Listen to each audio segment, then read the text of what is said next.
Welcome back to WSJU Radio with your host, Intro.kev, the only college radio station interviewing upcoming rappers. Today we have a very special guest dropping hits like Bucket List, Lost Emotions, Human, and much more. Velly Vellz in the building. Gra. You know the vibes. How's it going? Shit, you know the vibes, man. We chilling, man. Living life, man. How you feeling? This is your first interview. Yeah, that's a fact. Definitely the first interview. All right. So how was the drive? You said you was coming all the way from Connecticut. How was the drive here? Oh, yeah. I was OT for a little bit, but you know that shit, traffic, regular shit. So, you're not originally from Connecticut. You're not. Nah, hell no. I'm from Yonkers. You're from Yonkers? Yeah, I was just OT. All right. How do you represent Yonkers then? When you go out to places, you go to Connecticut, how do you represent that? I'm from Yonkers. We step everywhere we go. All right. That's a fact. So, coming up in Yonkers, then who did you listen to when you was growing up? Shit, just like any other hood nigga shit, the older niggas in my hood, my cousin and shit, my cousin Akb, shout out to him and shit. That was my main inspiration for real for me. Oh, so he was the one that inspired you to start rapping? That's a fact. All right, so how did you come up with the name Velly Vellz? Nah, my guys, man, my son Jeeves, free him too, man. I ain't gonna front my first track. He just told me that was my name for the track. He said that on the track, and that was just it. It stuck for me. Oh, so that was your first rap name, Yeah, that's a fact.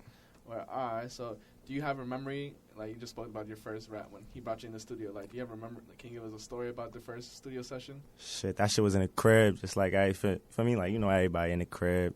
Nigga had a little stew in the hood, pulled up on this shit, made some little shit with my mans. I ain't even really, for me, I was never a rapper at that time, like, for me. Oh, what was he doing first? Shit, I was just me, like, for me, I was in the field, like, I wasn't rapping, but my mans got me to start rapping and shit. Told me to get on there with me, get on there with him. He helped me with the tracks and shit, helped me, for me, put my shit together.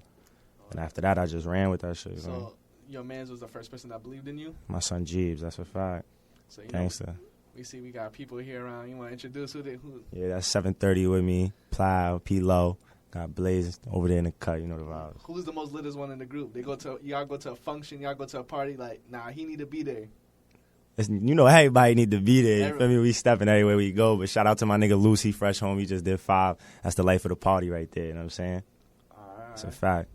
So, I was researching your catalog. So, I saw your first song is called Big Brother Barry. That's a fact. So, to your most recent song, Bucket List, how do you feel you grew as an artist then?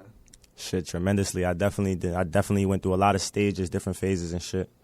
Different sounds, all different type of shit to you. For me, get where I'm at now. Now I could really, for me, play with it how I want to. All right. So, I see that you're a part of 3GE Entertainment, 300. How do you feel that helped in your rap career? Shit. You see the guys support me anywhere we go. You see what we got on, all merch, for me. They always supported it. They always make sure the town know what's going on, you feel me? So that's definitely a big part of my success and where I'm at right now. Right. So when you rap, like, what's like the hardest process? Is like writing the lyrics, flowing on the beat, choosing the beat. What do you think is like the hardest then? Probably the hardest shit for me, choosing the beat, because I'm real picky, like, on what I want to do, you feel me? But anything after that it's a go. Right. Yeah, I can see, like, you choose different types of beats. Like, you don't want to stick in the drill, or do you want to stick with drill for a little bit? Yeah, I ain't really trying to do too much more drill, man. I'm done with the drill. I'm on bag timing, man. My son Mula keep me on the drill, you feel me? Keep me alive with that. He make me, you know what I'm saying? He give me that little, feel me? Make me want to do drill shit, but I'm on a different wave. Right. And then you're a part of the Bronx, Uptown, like Yonkers, drill wave. A lot of people are saying that drill wave is now beating Brooklyn. Do you feel like that is passing Brooklyn right now? It's passing Brooklyn. Yeah, everybody, for me, everybody got their own opinion, you feel me? So I can say that, yeah, mine is, whatever from my side is always going to be the best in my eyes, you feel me? So, but yeah, you know how that shit go, man. Everybody the best. All right. So you just spoke about Mula. He was here, for his first interview too. How did you guys meet? Mula, that's my brother, nigga. We knew each other since Sandbox in the hood, outside. How much has he helped you in your rap career? Shit, I ain't gonna lie. Mula, nigga, that nigga been rapping since, shit, that nigga was rapping before me. So just seeing him just going hard for me, even before, like, when niggas was telling him, like, for me, whatever the case may be, like, niggas wasn't, when he was younger and shit, he was a young boy. If niggas wasn't jacking and shit, he didn't even care. Like, he was going hard, like, for me, regardless of the fact. So that shit just opened my eyes, too. Like, all right, all you gotta do is really go hard, work that shit. You want it, you gonna get it. And then you done songs with Mula, I seen that you did songs with Richie Rose, Double O. Who else would you want to collab with? Right now, I'm just, you feel me, I'm with the guys, like, for me, I ain't really looking to collab with nobody. I'm really trying to do shit myself, you feel me? I'm trying to push myself and better myself at this point. And then you dropped a solo album in 2020 called Most Wanted. Mm-hmm. What was the story behind the creation of the album? It's a lot, and if I get into that, we can't get into that right now. Right. Just know you most wanted and everywhere and in all aspects. All right, and then when you do another album, how are you going to express yourself differently than from Most Wanted? And I got another album dropping on the 17th. I'm about to drop more melodic songs, more different type of songs. I got a couple drill songs, like 3 or 4, but mainly it's gonna be melodic shit, different shit. You feel me? Right. In my bag, like. All right, so now you tapping into melodic, you're doing drill. What do you think is gonna last longer in New York, the melodic wave or the drill wave?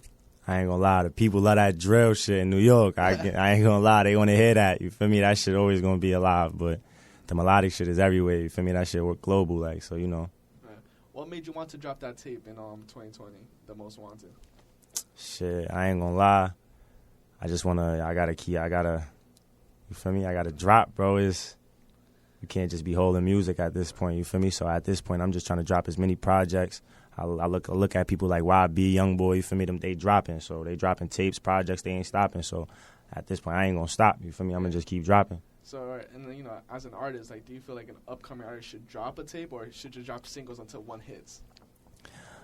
At first, I looked at it like drop singles, but right now, I feel like just drop them tapes, bro. Rather, if they don't listen now, they gonna listen later. You feel me? So, because I'm listening to shit from before, people that's on now, and I listen to everything. So, you feel me? If they don't listen right now, they gonna listen later. So I let everything go. You feel me? And then you dropped an EP too with Double O. Yeah, what yeah, made facts. you guys want to drop an EP together? What was the inspiration?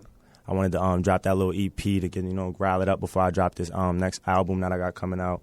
And definitely I wanted to get my boy Double O back in the mix. He trying to get back in the mix. He back on his rapping shit and shit, you feel me? So, And then, looking at your history, so over the years, you dropped a lot of visuals and you built a relationship with videographer JMO to the point where he even posted your video on his own YouTube channel. What's the relationship with him? Yeah, that's bro too, you feel me? He always look out for me coming to shoot the vids whenever, for me. Rather it's I call him today or a week in advance, you feel me? He gonna make sure he pop out or get somebody to pop out. So I always gotta fuck with him and salute him too, you feel me? All right. So with so many, we spoke about a lot of rappers coming up, whether it's Bronx, Yonkers. How do you stand out? Why should people listen to you then? I feel like people should listen to me because I feel like I'm versatile. I could do everything. I could do drill, I could do melodic, I could do commercial shit. For me, I'm all over the place. So you feel me? Whatever vibe you want, I got. All right. So with so much politics happening in New York, then, right, how do you avoid what's going on? Focus on your music. I just stay out the way, focus on the bag, mind on the bag. I'm on the road somewhere. You feel me? I don't get in the mix. Like I ain't into politics. I stay off social media and shit. If I ain't posting for music or some, you feel me, bag purposes, that's it. When did you realize you can turn rap into a career then? Like, was it the first 100K? Was it getting part of 3GE? I realized rapping could be a career by knowing people that were in positions like rappers, known rappers that's famous, and knowing that it's possible, knowing that where they came from. Like for instance, I know Cameron. I got a song with him. I know him, and personally, like I knew him since I was young. So for me, just seeing him, he took me to my first show and shit. For me, he opened my eyes and showed me like you could really do this shit. Like it's not that hard. Like you feel me? It's right. You could do it personally. Like you don't gotta be. All right. So speaking about Cameron, then, what was the best advice he ever gave you for this rap? Go hard, nigga. Go hard. Yeah, go hard. Period. Nigga, that's it. All right. So, what has been your best experience so far as a rapper? My best experience, probably doing that show in the Gramercy.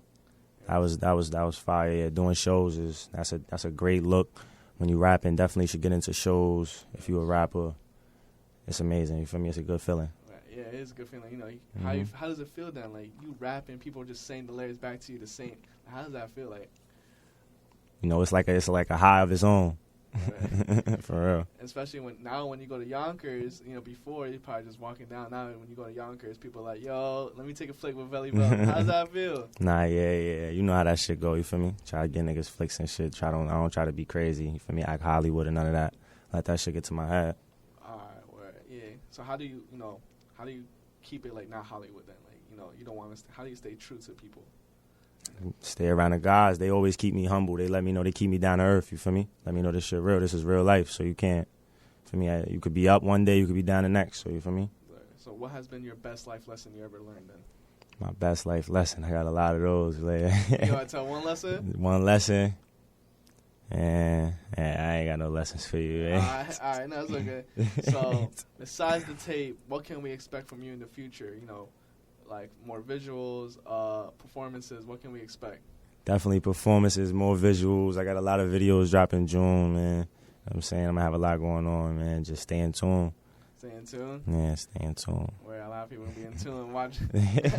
All right, so, you know, my last question, and then we're going to get into the freestyle. I got the be already on that. What legacy do you want to have with the name Velly Vellz? When people bring up Velly Vellz, what should they associate with it?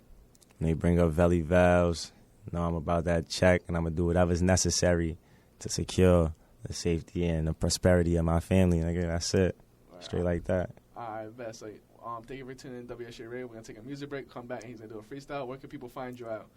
Velly Vellz on YouTube, man. Velly Vellz, Instagram, Velly Vellz 300. You look me up, you're going to see me. All right. Thank you for tuning in.